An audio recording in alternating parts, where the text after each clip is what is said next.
നിയമങ്ങൾ കൊണ്ടോ ഇപ്പോൾ സമരമുഖത്ത് കാണുന്ന രക്ഷകരെ കൊണ്ടോ ഒരിക്കലും കേരളത്തിലെ പട്ടികജാതി പട്ടികവർഗ വിഭാഗത്തിൽപ്പെട്ടവർക്ക് മോചനമുണ്ടാകാൻ പോകുന്നില്ല.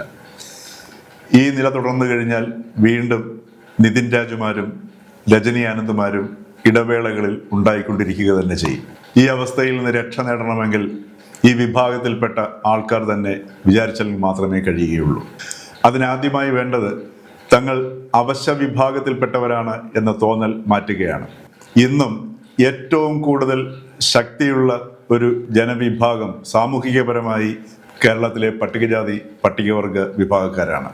അതറിയണമെങ്കിൽ നാം ഇവിടുത്തെ ആശുപത്രികളിൽ ഒന്ന് കയറി ഇറങ്ങിയാൽ മതി. ജനസംഖ്യ ആനുപാതികമായി അവിടെയുള്ള രോഗികളിലേക്ക് നോക്കിയാൽ അറിയാം ഇപ്പോഴും കേരളത്തിലെ ശക്തിയുള്ള വിഭാഗം ഏതാണെന്ന്.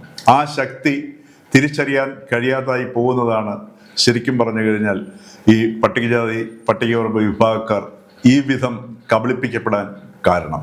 നമ്മൾ കൊയ്യും വയലുകളെല്ലാം നമ്മളുടേതാകും പൈങ്കിളിയെ ആധുനിക കേരളത്തിന് തുടക്കത്തിൽ ഈ വിഭാഗം നേരിട്ട ഏറ്റവും വലിയ കബളിപ്പിക്കലിൻ്റെ ഈരടികളാണ്. പ്രകൃതിയുമായി ഇണങ്ങി ജീവിക്കുന്ന മനുഷ്യരിൽ സ്വാഭാവികമായും അക്രമോത്സുകതയും ക്രൂരതയും കുറവായിരിക്കും. പകരം അവരിൽ പ്രതിഫലിക്കുക സൗമ്യതയായിരിക്കും. ഈ സൗമ്യതയെ ദൗർബല്യമായി കണ്ടാണ് കുൽസിത ബുദ്ധികൾ ഈ വിഭാഗക്കാരെ ഇவ்விധം ചൂഷണത്തിന് വിധേയമാക്കിയത്.